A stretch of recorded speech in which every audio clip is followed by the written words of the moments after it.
There, we're live. Good morning. Good morning.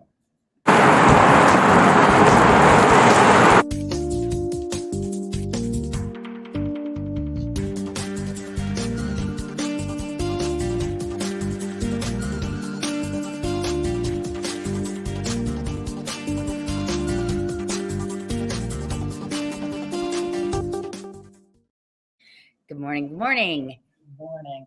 Hi. It's been a long time. It's nice to see you. It's nice to see you too. We've had some travels and things, but yes. Welcome everybody. My name's Anne Rossley. I'm here with my dear friend Kyle Harvey. We sell real estate in downtown Chicago for Baird & Warner's Gold Coast office. We're at 737 North Michigan and we love real estate. We sell single family homes, condos, townhouses, co-ops, all in the downtown area. And we're here to talk real estate.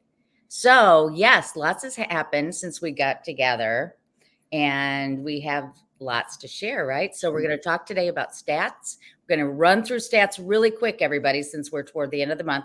Then we're going to jump into some new news about buyer compensation. From there, we're going to talk about duplexes, and then we've got great properties to show you. So without further ado, I'm going to remove our names from the top so you can see everything.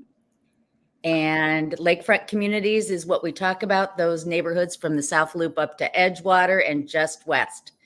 Single family homes first.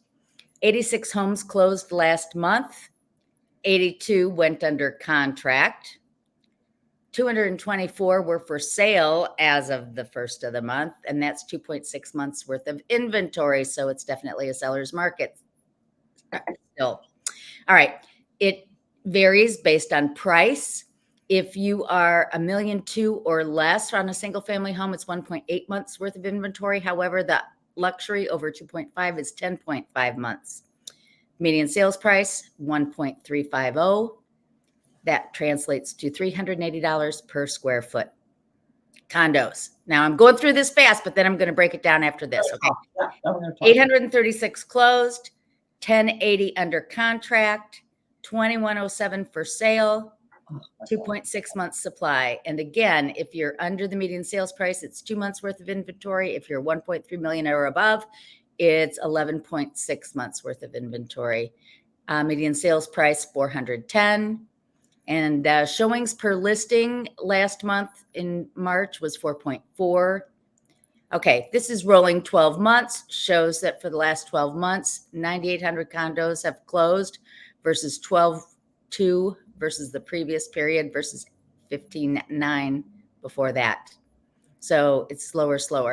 Single family homes, 905 versus 1.2 versus 1.6, down about 25% versus the previous year each time.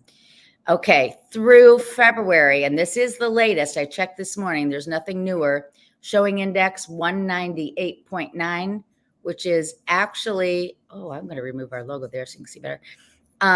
Actually even higher than the national average. This is okay. So now I'm going to start slowing down because this is where we're like up to the week. Interest rates went up. We had been at 6.69. Now we're at 7.1. And, everybody's saying, that's going to cause a big slowdown. It may in some segments of the market. We still have a strong spring market, folks. Zumper, we are number 12 in the nation. The median sales price, I don't know if you can read it, is $2,100 for a 1-bedroom and $2,660 for a 2-bedroom. All right. So this is attached for April only. Okay. So for attached, 1,501 new on the market, 1065 under contract. So that's a good, strong number. Yeah. I mean, I'm used to seeing about half of this number. So we're half this number, what do you mean half of this number? Half meaning I'm used to seeing 750 out of 1,500 go under contract. Yes. If that makes sense. It shows that there's a robust market. So we're above average because we've got about 2/3 of the new listings are going under contract. Yeah. And then if you look at single family homes, 193 new versus 87 under contract versus 73 closed so far this month. So again, it's still a low number, but that has to do with the fact that there just aren't enough listings. So this is closed. And you can see the blue is, these are all week by week. Blue is this year, green is last year. So last week, 1,675 closed versus the same week previous year, 2219. It's a result of inventory. Under contract, see, we're ahead Yeah. of last year. So, I mean, that's kind of, I whipped through that, but bottom line is, Well, we talked about the interest rates going up to over 7.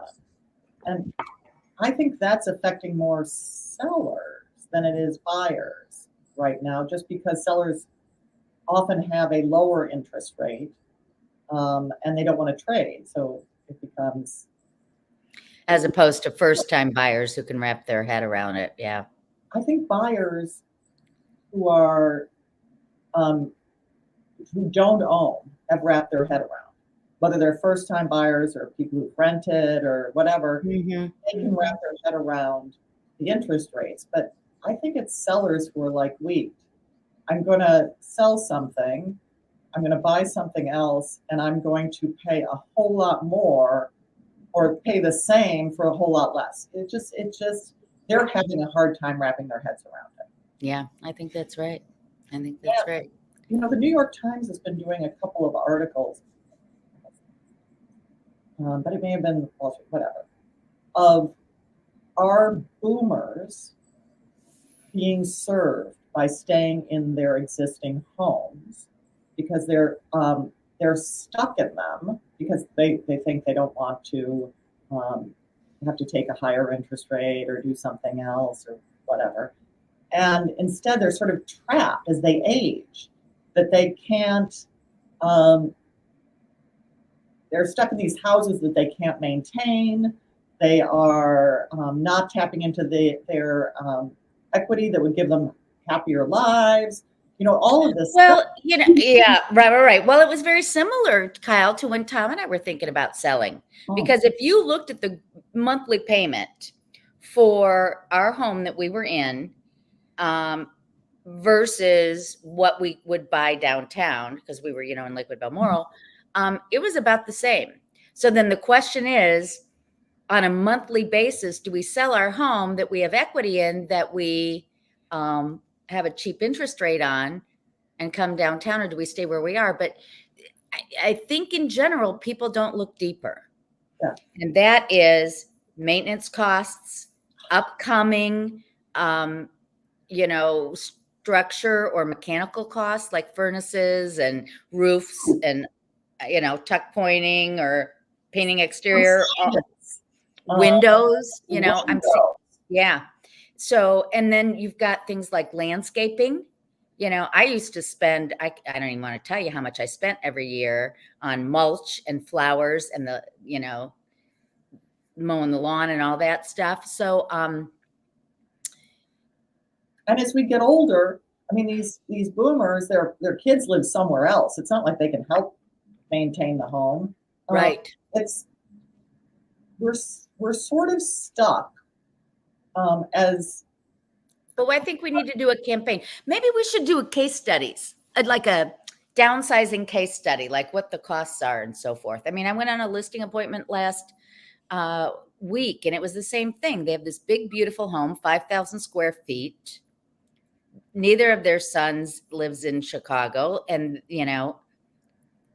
they want to come downtown. And in their minds, it's like, do I do this now? But they,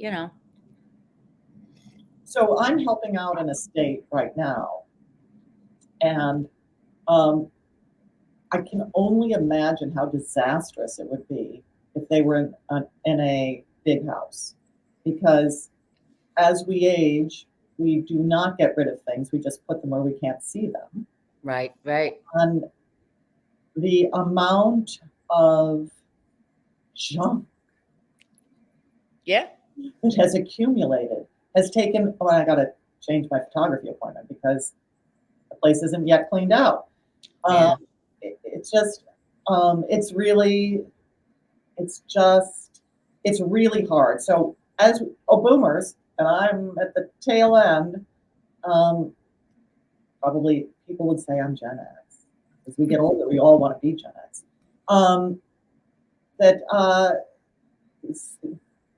Downsize, get rid of things, keep what you want, do the work now before you can't. Right. And you're trapped in this home and it's too hard for you to get out. So think about, plan the later years. Don't just let them overtake you. Anyway. When I have found great help with, today, you know what? 20 years ago, senior move managers didn't exist. These organizers didn't exist. There are great resources out there for people to help. So yes, and it costs something. It costs something for that. Right. So get your family to help you or take your time doing it. I'm going to tell you why organizers help, because there's no judgment. With family, it becomes, oh, I can't do this because I got to do my kids' soccer, and why? This ticket from the St. Louis Arch from 1975 means so much. Get rid of my 8th grade exam, Yeah. Good Lord. Yes, invest in that gift to yourself of somebody coming through and helping you clear out. Exactly. All right. I'm going to move us along now. You ready? Yeah. Big news. Big news, people. This is important. Anne and I have been talking to you about the change in agent compensation and the fact that starting in July, and maybe earlier, but certainly starting in mid-July, listings will not be allowed to include information on how much, if any, the seller will compensate the buyer's agent. Okay, that's going to be a big change. And one of the things that real estate agents and lenders have been talking about is how do we deal with this? Because we really do want buyers to have agents. They really help buyers understand the process, do it smoothly, not get into trouble. So they've been thinking and thinking and thinking, and just last week, FHA, Federal Housing Authority, Fannie Mae, and all the big lending agencies has said, okay, buyers can request a credit from the seller to pay the agent. And it does not mean that they can't request other closing credits. It's not going to be counted against the closing credit limit that you're about to see in the next slide. That this is an example. This is a cheat sheet that our lender, Key Mortgage, gives to us about. You vanished. Are you there? I got rid of us. I thought it would make it bigger. It didn't. Hands disappeared. This is a cheat sheet that tells us how much in credits can be asked for in crafting an offer from lenders. But those lending agencies, which frees up the banks, which frees up other lenders, to say you can also ask for some or all of the buyer agent's compensation. And one of the things that I've been saying to my sellers is you get to choose how much you offer, if anything, to buyers agents to help to market your property. You can offer 0, you can offer 1%, 2%, anything. You can offer a set amount. You're going to likely receive in your offer, even if you say 0 or some lesser number, a request that you pay more to the buyer's agent, because they'll have the buyer will have a contract with the buyer's agent to pay a set amount. So I just warned them that's coming, and now it's true. It will be coming because now it's allowed by lenders. What's your take on this, Anne? No, I'm not seeing with my sellers that they're objecting to offering compensation, and there are ways. We won't be able to put it in the MLS, but there are ways around that. meaning we can offer a seller concession within the listing without calling it a compensation offer. So, I was just thinking in my head as you were talking, we should probably do a report next time about what we see in the MLS for broker compensation for buyers, just to let our viewers know. I don't see an appreciable change right now. I went through because I had a seller ask me that question. What's going on in my market? So I went into that very specific market, and it was mostly 2 to 2.5%. There was 1 or 2 threes, and there was 1 or 2 lower than twos, but there were no zeros. Yeah. In this market. And so my seller said, well, no, I'll stick with, I don't want to be an outlier. Exactly right. Yes. But if there were several, my seller would have considered it. Yeah, it's going to happen at some point, but it's not yet. All right. So I wanted to share with you I've been talking about this for a while with you wait a minute. Let me present, share screen. No, window. Oh, buggers. Hold on. Bear with me 1 second. Okay. This is going to be ugly. Wait a minute. Now it'll work. It'll work now. Okay. So we've been talking a while about duplexes and how they've really become popular. Like 10 years ago, people weren't so into duplex downs. And I had buyers that would say, nah, I don't really care about duplex downs. And what I'm talking about is these are buildings that have been built throughout the Chicagoland, either a 3-flat or a 6-unit building like you see on the screen here, where the first floor is actually the first floor in the lower level, the second floor is a simplex, and the third floor is a duplex up. And that's a very common housing type here in Chicago. So what I wanted to talk about is the fact that these used to be so unappreciated that they were cheap. Now they're expensive. And I think part of that was COVID. So in Lincoln Park in the last year, or actually since the last year, there have been 73 units that closed with a median sales price of $950. 1 year before that, just within a year, the median price was $854. And then I did a quick research at 5 this morning because I really wanted to tease this out. Look at this. In 2007, 562. But here's the interesting part, with a market time of 83 days. Then in 2014, 595, but an appreciably less market time of 34 days.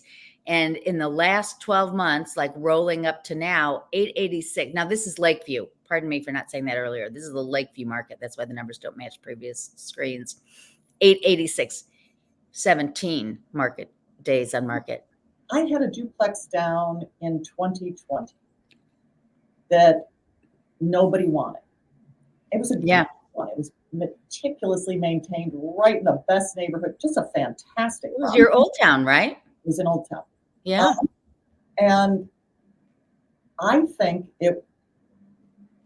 people were wanting houses because it was COVID. They were like, I want a house. And a duplex town feels like a house or a townhouse, but it's not. It's attached living. And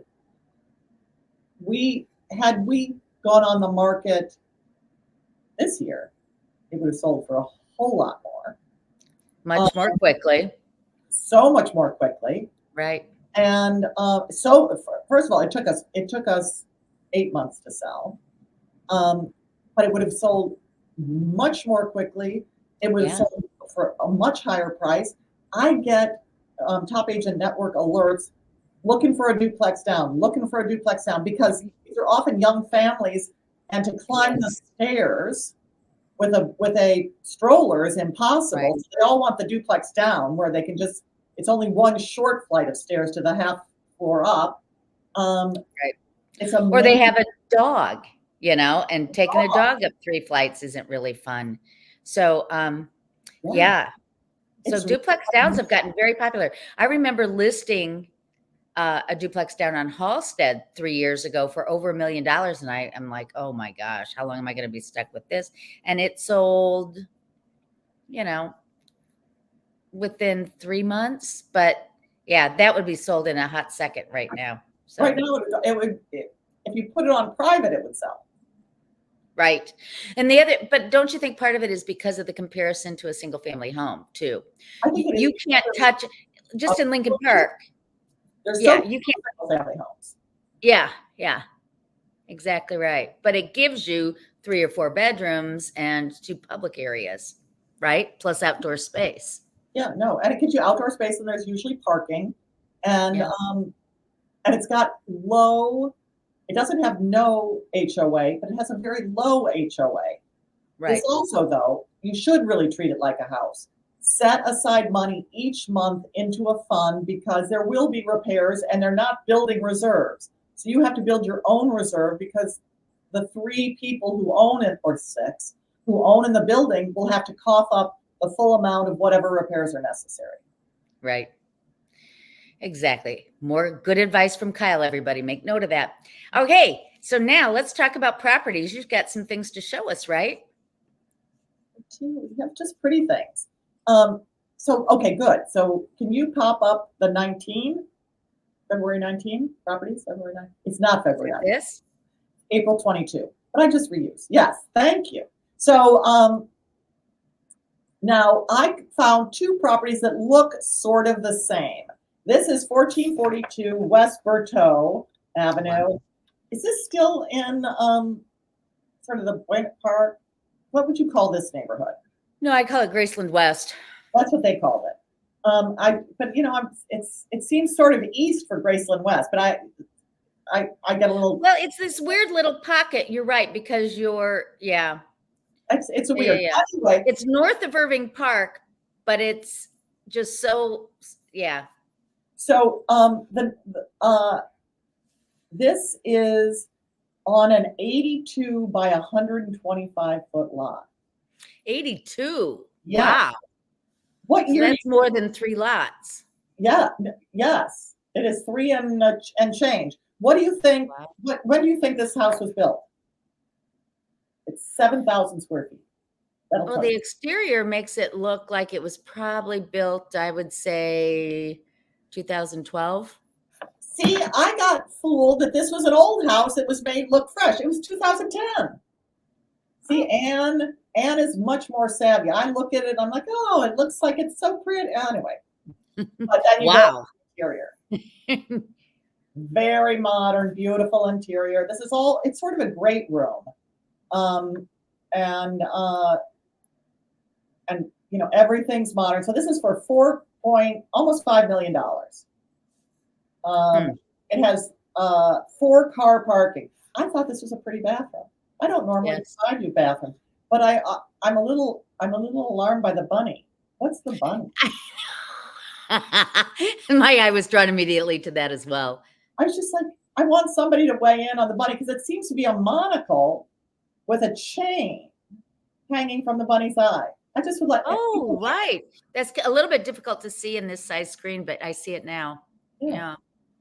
Pretty bedroom with fireplaces. There are 3 fireplaces in this house. Oh, lovely photograph. I love that. I do too. It's a beautiful staircase. And then the basement bar, people. This is a Chicago home. It's a Chicago home. But you know what, too? You can tell it was before 2020 because your cabinets are not white or gray. No, but I sort of think it looks much better to have a color. I'm a little disappointed by the carpet, but we can discuss that later. Yeah. And then a beautiful rooftop deck. Uh-huh. And then look at that card. That's very fun. Boy children. No, maybe a girl. The next Caitlin Clark. Here's we're not going to roll around but this is 7. But you can see it's a wider than typical house. It is a wider than typical house with a lot of outdoor space. Mm-hmm. Okay. What have you got? My next one is 2711 West Logan. Okay, what year do you think this was built? That one was built in, I'm going to say 1898. very close, 1903. See, I Okay. thought, oh, how fun. They're the same. They don't tell us the size. They don't tell me how many square feet. But They it's don't? on a large lot. Not quite as large, but 62 by 166. Oh, nice and deep. Good. However, it seems as though the yard is in the front. So I don't know. Oh, okay. I didn't show pictures of the yard, but look at how beautifully they've updated this. This is on the market for just under $4 million. So you'd save $1 million choosing this. So this is in Logan, obviously people, Logan Square on beautiful Logan Boulevard. I think this is just as pretty. I mean, And Logan is hot, hot, hot. Look at that back. Oh, is that the end of the yard though? I think it must be. Yeah, okay. But that's still a lovely place to have breakfast in the summer. Of course, You know yeah. how pretty that bedroom is. Okay, it's lovely inside. It breaks my heart a little bit that it's this beautiful gray stone and there's no vintage. It lives on, man. It lives on. It wasn't torn down in a big. Okay. And Is then that a sock monkey there on their couch? I think it's not quite a sock monkey, but it is a monkey. And here's the thing. People, where's the bar? Yeah, I know. They're missing the boat. They're missing the boat. They could have had a bar. Yeah. Terrace, raised patio, and then the front yard. Okay. Then the next one, people, just because we have to, is 927 West Fullerton. So this is one of the, what do we call it?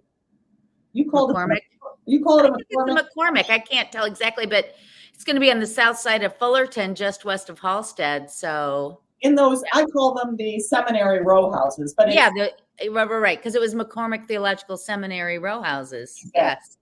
So this is a 22 by 105 foot lot, and 20, but it looks wider than that, but it's not. So we're going inside. So this is on the market for just under $1 million, and people come along for the ride. It has 4,000 square feet. It has been in the same family for the last 50 years. Oh, I love those. Okay. 55 years, but 50 maybe.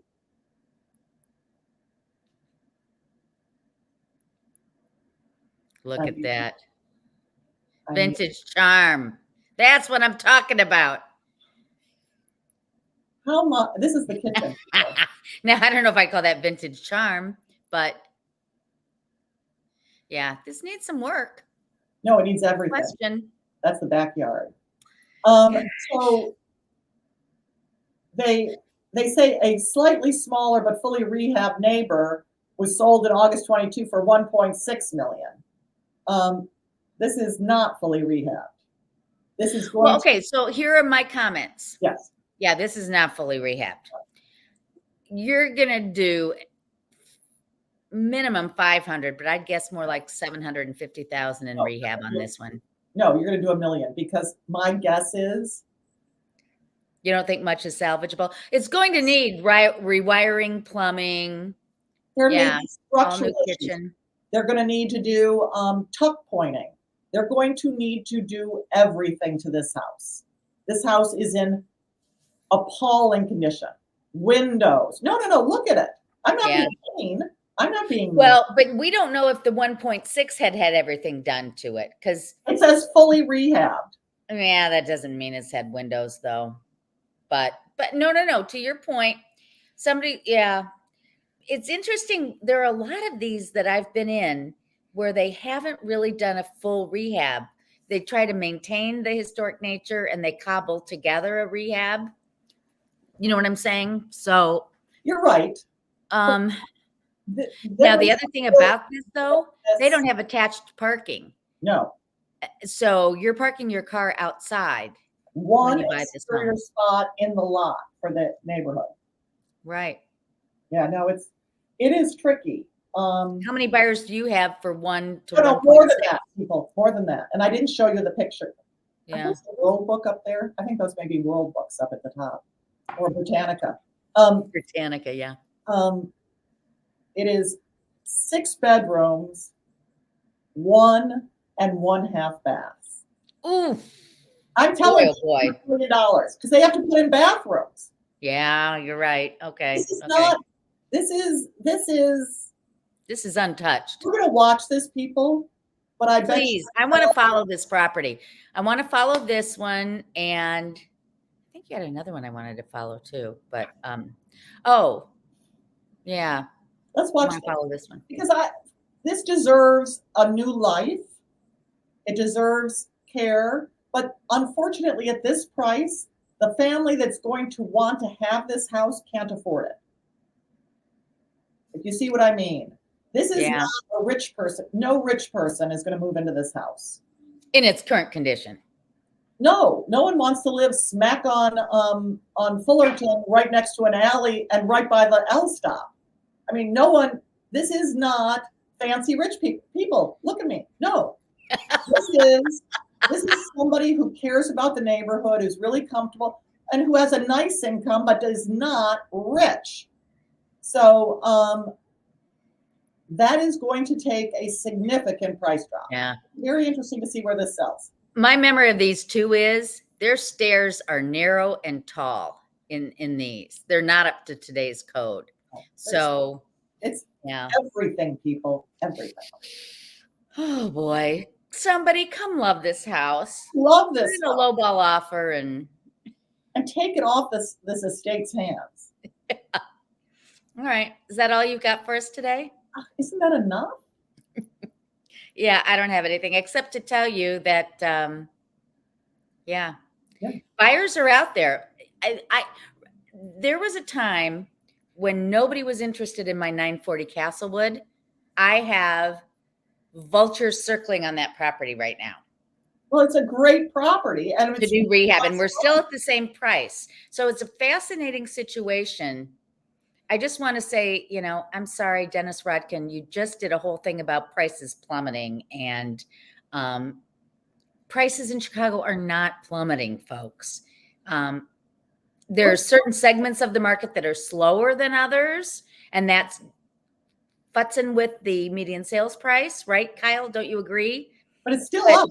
The median sales price is still up. And but he did a headline recently about prices plunging. Mm-hmm. And they're not. So, folks, if you really want to know the straight scoop on what's happening in your marketplace, please come to us. Don't pay attention to the headlines because statistics lie, right? And headlines are written so that you look at the article. And sometimes when you read the article, you're like, oh. It's not as bad once you're reading it, but yes, exactly right. So that's it. So we will be back with you next week on another Monday Morning Coffee with Kyle and Ann. Thank you for watching. Please subscribe to our YouTube channels and like us on Facebook. And we'll see you next time. Thank you.